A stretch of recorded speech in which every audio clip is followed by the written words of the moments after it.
Hi అందరికీ నమస్కారం. Welcome to Anil Kumar media YouTube channel. ఈరోజు ప్రతి భారతీయుడి హృదయంతో పాటుగా ఆ పాకిస్తాన్ మరియు దానికి సపోర్ట్ చేసే ప్రతి చెత్త దేశం కూడా మన భారతదేశ ప్రభుత్వం ఏ రకమైనటువంటి నిర్ణయం తీసుకోబోతుందా, ఏ రకమైనటువంటి యాక్షన్ ప్లాన్ ఎగ్జిక్యూట్ చేయబోతుందా అని 1000 కళ్ళతో ఎదురు చూస్తూ ఉన్నాయి.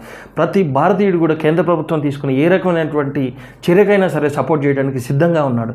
ఇక్కడ మనం ఏదో 4-5 టెర్రరిస్టులను చంపేయడమో లేకపోతే వాళ్ళ స్థావరాలని నాశనం చేయడమో కాదు. భారతదేశానికి టెర్రరిజం నుంచి శాశ్వతమైన విముక్తి దిశగా కేంద్ర ప్రభుత్వం యాక్షన్ తీసుకోవాలని, దానికి కొంత సమయం అయినా పర్వాలేదని చెప్పేసి ఎందుకు సమయం అని చెప్తున్నామంటే, ప్రస్తుతం మన కళ్ళ ముందే చూస్తాను. రష్యా యుక్రెయిన్ వార్ కావచ్చు, లేకపోతే ఇజ్రాయెల్ పాలస్తీనా వార్ కావచ్చు. కారణాలు ఏమైనా ఉండొచ్చు, దాని కాన్సిక్వెన్సెస్ ఏమైనా ఉండొచ్చు. నేను వాటి గురించి మాట్లాడట్లేదు. ఒక ప్రభుత్వం గట్టిగా కనుక అనుకుంటే ఎంత కాలమైనా సరే విజయం సాధించే దిశగా యాక్షన్ ప్లాన్ని ఎగ్జిక్యూట్ చేయొచ్చు అని చెప్పడమే నా ఉద్దేశం. సో అలా భారతదేశం అవసరమైతే మిలిటరీ రూల్ పెట్టైనా సరే 5 ఏళ్ళు 10 ఏళ్ళు అయినా సరే పెట్టి ఈ భారతదేశానికి రాబోయే తరాలకు కూడా ఒక శాంతికరమైనటువంటి అఖండ భారతాన్ని అప్పచెప్పాలంటే ఇప్పుడున్న ప్రభుత్వమే గట్టి నిర్ణయం తీసుకొని యాక్షన్ ప్లాన్ చేయాలని చెప్పేసి భారతదేశంలో ఉన్న ప్రతి నిజమైన పౌరుడు కూడా కోరుకుంటూ ఉన్నాడు. అదేదో టెర్రరిజం అంటే పాకిస్తాను లేకపోతే పీఓకేని మనం ఆక్యుపై చేసుకోవడంతో ఆగిపోద్దు అనుకోవద్దు. ఇటు పక్క బంగ్లాదేశ్ రెడీ అవుతా ఉంది, మళ్ళీ మన దేశంలో మరో పాకిస్తాన్ లాగా అటు పక్క వీళ్ళకి సపోర్ట్ చేసి ఇండైరెక్ట్గా ఖలిస్తానీ అనే ఉద్యమం అని చెప్పేసి కొంతమంది వేర్పాటువాదులు ఉన్నారు. కానీ వీళ్ళందరికంటే ముఖ్యమైన అత్యంత డేంజరస్ సిచ్యువేషన్స్ ఎక్కడున్నాయంటే, ఇక్కడ మన ఇంట్లోనే ఉంటూ వాసాలు లెక్క పెడుతున్నటువంటి ఇంటి దొంగలు ఎవరైతే ఉన్నారో, ముఖ్యంగా వాళ్ళని ఎవరైతే పాకిస్తాన్ జెండాలు మోస్తూ పాకిస్తాన్ గెలవాలని చెప్పి కోరుకుంటూ, ఇక్కడ ఈ టెర్రరిస్ట్ అంటే ఎవడో గాల్లో ఎగురుకుంటూ రాలేదు. ఇక్కడ ఉన్నోడు తిండి పెడితేనే, ఇక్కడ ఉన్నోడు దారి చూపెడుతూనే వాడు వస్తున్నాడు.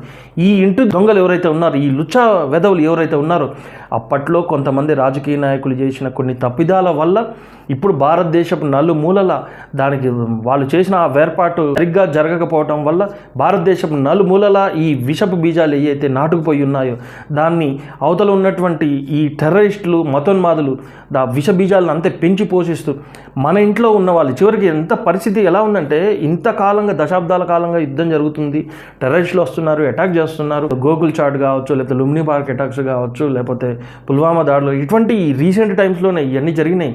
ఇవన్నీ జరుగుతున్న టైంలో కూడా ఇక్కడ ఉన్నోళ్ళు, ఇక్కడ ముఖ్యంగా లేడీస్ ఇక్కడ ఎవరు దొరకనట్టు అక్కడ ఉన్న వాళ్ళని మ్యారేజ్ చేసుకొని వాళ్ళతోటి 4-5 పిల్లలు, ఒక ఇద్దరికి అక్కడ పౌరసత్వం, ఒక 2-3 ఇక్కడ పౌరసత్వం ఇచ్చి 2-3 తరాలు కూడా ఆ పాకిస్తాన్ వాళ్ళు చేసిన యాక్షన్ ప్లాన్ ఎలా ఉండిందంటే, 2-3 తరాలైనా సరే మనం కేవలం పాకిస్తాన్ మీద దాడి చేస్తాను, పీఓకేలో దాడి చేసి దాన్ని తీసుకుంటేనో ఈ మతోన్మాదము, ఈ టెర్రరిజం అనేది ఆగిపోకుండా ఉండటం కోసం వాళ్ళు చేసిన ఈ ప్రయత్నాలు చూడండి. ఇప్పుడు ఫర్ ఎగ్జాంపుల్ పీఓకేని మనం ఆక్యుపై చేసుకున్నా, పీఓకేలో ఎవరైతే ఉన్నారో వాళ్ళలో ఆల్రెడీ సగం మందికి ఆ విష బీజాలు 2-3 తరాలు నాటిపెట్టారు. ఇండియా అంటేనే మనకు శత్రువు, హిందువులు అంటేనే అసలు మనకి ఎనిమీస్, వాళ్ళని మనం అవసరమైతే చంపిపడేయాలి. దేవుడి పేరుతోటి మతోన్మాదం మనల్ని ఇలా చేశారు అలా చేశారని చెప్పి నూరిపోసి చిన్న పిల్లల్ని సైతం అసలు ఇంకా ఒళ్ళు గగురుపరిచే నిజాలు ఏంటంటే, ఒకప్పుడు టెర్రరిస్టులు అంటే కనీసం 10 సంవత్సరాలు 30 సంవత్సరాలు 40 సంవత్సరాలు ఏజ్ ఉండేది. ఇప్పుడు అలా కాదు.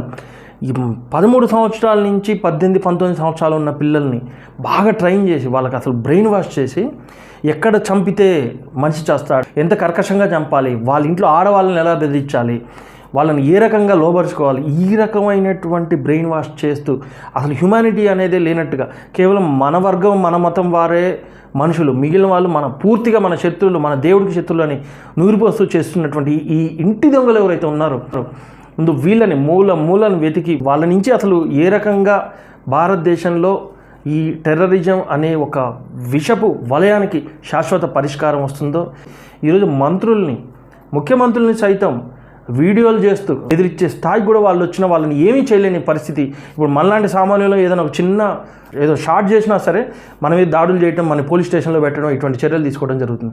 కానీ వాళ్ళు ఏం చేసినా కేవలం ఓట్ల రాజకీయాల కోసం. ఈ కుహనా మేధావులు ఇప్పటికైనా కళ్ళు తెరిచి భారతదేశ ప్రభుత్వం తీసుకునే యాక్షన్స్కి, చర్యలకి సపోర్ట్ చేస్తారని, అలాగనే ప్రతి పౌరుడు కూడా కులం ప్రాంతం అని చూడకండి. ఎందుకంటే అసలు ముందు ఇక్కడ ఎవరు కూడా కులాన్ని చూసి వాళ్ళు అటాక్ చేయట్లేదు, నీ మతాన్ని చూసి టార్గెటెడ్ కిల్లింగ్స్ చేస్తున్నారు.